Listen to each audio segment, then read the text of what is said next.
Terima kasih pemirsa, Anda masih bersama kami dalam Kominfo Newsroom. Pemirsa, Kementerian Komunikasi dan Informatika Republik Indonesia sedang menyiapkan satu aplikasi super atau yang disebut dengan Super Apps untuk berbagai pelayanan publik di Indonesia. Saat ini ada puluhan ribu aplikasi pemerintahan yang dijalankan oleh masing-masing instansi dan di mana aplikasi ini berbeda di setiap unitnya. Berangkat dari hal tersebut, Kominfo akan menata ulang puluhan ribu aplikasi pemerintah agar lebih mudah dan juga efisien dalam mendapatkan serta mengakses kebutuhan informasi. Kita akan membahasnya hari ini lebih lanjut bersama dengan Direktur Layanan Aplikasi Informatika Pemerintahan dengan Bapak Bambang Dwi Anggono. Assalamualaikum, selamat malam Pak Bambang. Selamat malam, Waalaikumsalam warahmatullahi wabarakatuh. Pak Bambang, mengenai aplikasi Super Apps yang akan digaungkan oleh Kementerian Kominfo, untuk roadmap-nya ini seperti apa Pak Bambang?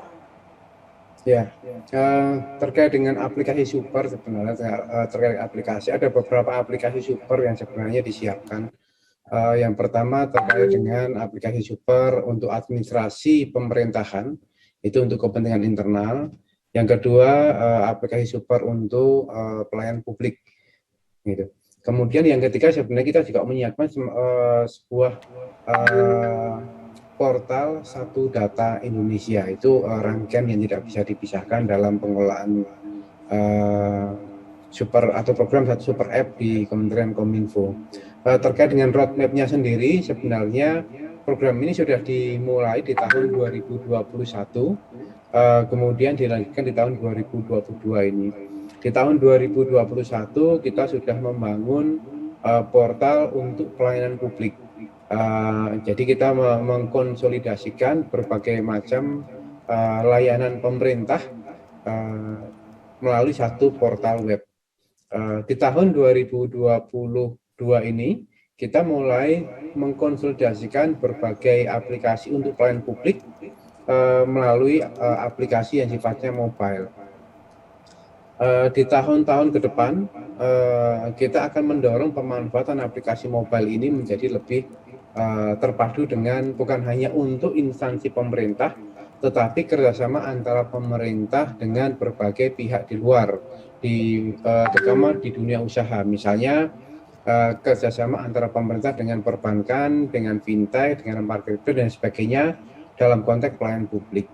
Jadi secara umum gambarannya mungkin kita melihatnya sama seperti super app yang ada di luar sana ya, tetapi ini untuk konten pemerintahan.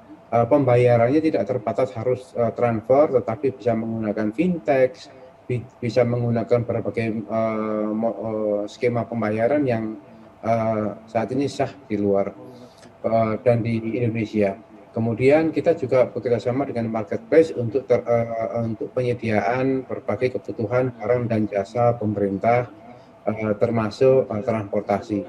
Jadi tahun-tahun ke depan kita akan tidak hanya layanan publik yang terkait dengan internal pemerintah, tetapi juga interkoneksi, interrelasi kerjasama antara pemerintah dengan dunia usaha yang diperluas. Begitu. Baik, sehingga roadmap yang sudah dipersiapkan Kominfo untuk meluncurkan Super Apps ini sudah dicanangkan dari 2021 dan tahun 2022 ini berharap tidak hanya pelayanan publik tetapi juga kerjasama untuk dikedepankan. Kemudian Pak Bambang, mengenai Menteri Keuangan ini kan juga mengeluhkan soal borosnya anggaran negara yang membiayai aplikasi pemerintah. Apakah dengan Super Apps ini akan turut mengurangi pemborosan keuangan negara dan juga bagaimana dengan pemeliharaan server dan teknis untuk Super Apps ini, Pak Bambang? Ya, oke, saya jawab satu persatu ya. Jumlah yang disampaikan Ibu Sri Mulyani 24.000 sebenarnya lebih dari itu. Kalau kita lihat berdasarkan survei yang kita lakukan di tahun 2016 sebenarnya, ketika kita membentuk Dinas Kominfo di tahun 2016 dan tahun 2017, itu kita mengidentifikasikan pemerintah baik pusat maupun daerah itu sudah membangun lebih dari 60.000, tetapi yang aktif digunakan sampai dengan saat ini itu jumlahnya sekitar 27.400. Ibu Sri Mulyani menyebutnya sekitar 24.000. Saya jumlah yang tidak terlalu selisihnya tidak terlalu banyak, tetapi memang dari si angka luar biasa. Kalau itu baru dari sisi pelayanan pemerintah yang sifatnya administratif pemerintahan. Kalau kita melihat dari sisi pembiayaan pemerintah untuk aplikasi, terutama untuk kegiatan yang sifatnya lebih masif, seperti aplikasi pendidikan gitu misalnya, maka bila kita asumsikan satu pemerintah daerah itu mengalokasikan dana sekitar 100 juta untuk satu sekolah, dengan jumlah sekolah di Indonesia rata-rata 320.000 sekolah, maka setidaknya pemerintah akan menghabiskan anggaran sebesar 32 triliun. Itu hanya untuk aplikasi pendidikan. Karena sekarang trennya semua sekolahan mengembangkan aplikasi untuk layanan pendidikan siswanya. Kalau ditambah dengan data yang disampaikan oleh Kementerian Dalam Negeri di tahun 2020, disampaikan bahwa rata-rata pembangunan aplikasi di Indonesia itu mencapai angka sekitar 12 triliun. Jadi kalau dihitung memang anggaran kita yang dikeluarkan untuk pembangunan, operasional, dan pengelolaan tiap tahunnya itu angkanya memang sangat tinggi gitu. Data secara pasti memang ada di Kementerian Keuangan dan Bappenas. Dengan membangun satu super apps, maka kita akan melakukan penghematan anggaran secara signifikan. Penghematan ini bukan berarti kita menghapuskan modul-modul aplikasi, tetapi menjadikan aplikasi yang tersebar itu menjadi lebih terstruktur dengan kerjasama antar pihak. Saat ini duplikasinya masih cukup banyak. Kita ambil contoh begini. Sistem informasi kepegawaian di Indonesia ini kami identifikasikan sistem informasi untuk pengelolaan kepegawaian ada lebih dari 900 aplikasi. Walaupun instansinya hanya 630. Tetapi kita identifikasikan beberapa kementerian itu memiliki sistem informasi kepegawaian lebih dari satu. Kalau satu aplikasi kepegawaian itu dibangun dengan biaya kurang lebih 1 miliar rupiah. 1 miliar itu angka yang sangat pesimis ya, sebenarnya banyak yang lebih juga. Maka setidaknya kita menghabiskan anggaran hampir 1 triliun untuk satu sistem informasi saja. Kalau di Indonesia ini, pemerintah Indonesia memiliki sekitar 100 aplikasi dengan ukuran pembangunan yang sama, maka ketemunya di angka kurang lebih 90-an triliun begitu. Sangat fantastis. Kalau satu aplikasi kepegawaian yang tadi biayanya kurang lebih 1 triliun misalnya begitu, se-Indonesia, pemerintah pusat dan daerah, kemudian kita buat menjadi satu aplikasi saja sistem kepegawaian, menjadi satu aplikasi umum. Aplikasi kepegawaian ini konsepnya sama, peraturannya sama, implementasi sama dari pusat dan daerah.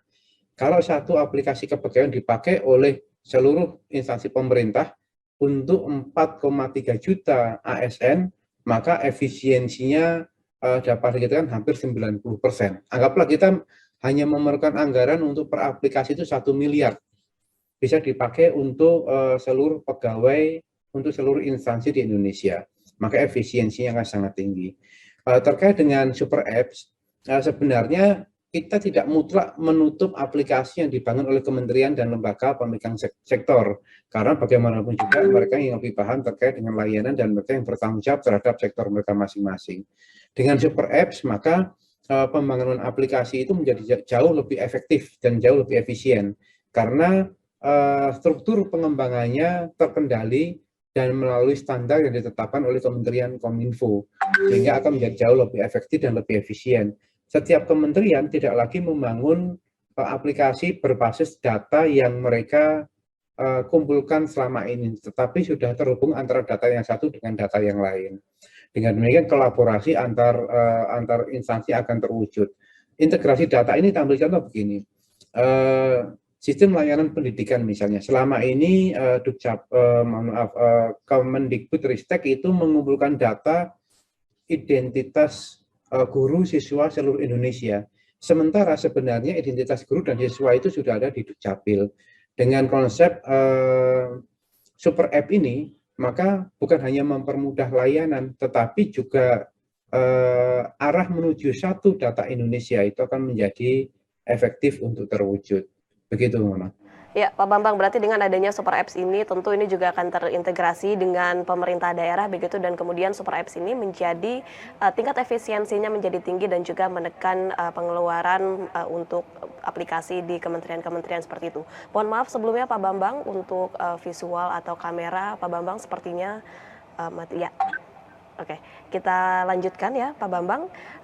Masih dengan pembahasan Super Apps ini dalam pengembangannya pasti dan perlu melibatkan tenaga ahli. Apakah dari Kominfo ini murni mengembangkan sendiri atau melibatkan perusahaan multinasional dalam pengembangannya Pak Bambang? Dapat dijelaskan secara singkat? Ya, dalam pengembangannya tentu saja kita tidak Kominfo tidak berdiri sendiri. Kominfo bekerjasama dengan kementerian dan lembaga terkait. Jadi Kominfo dalam hal ini tidak membangun dari A sampai Z seluruh aplikasi, tetapi Kominfo menyediakan platform untuk Super Apps-nya. Untuk modul-modul layanan, misalnya layanan imigrasi, kami menggunakan sistem informasi yang ada di Kemkumham, khususnya di Direktorat Jenderal Keimigrasian.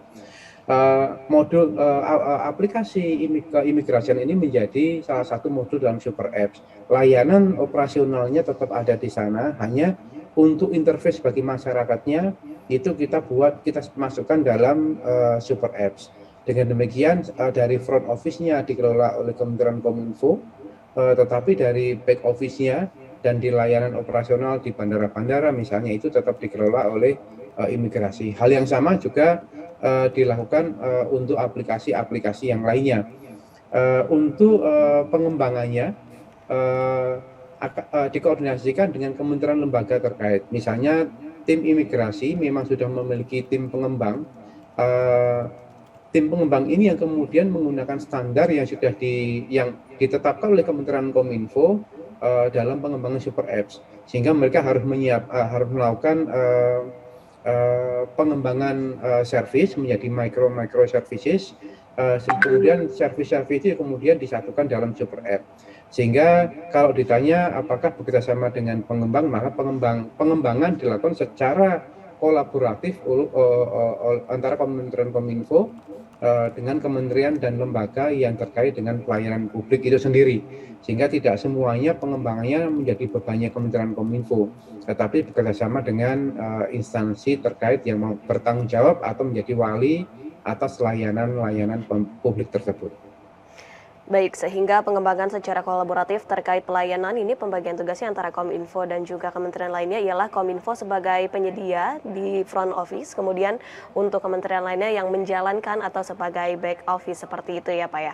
Oke, untuk pertanyaan terakhir Pak, bagaimana tentang keamanan terkait Super Apps ini? Karena nantinya kan data pribadi ini akan lebih rentan disalahgunakan seperti itu, dan dalam penerapannya apakah akan menabrak dengan Undang-Undang Perlindungan Data Pribadi, Pak Bambang?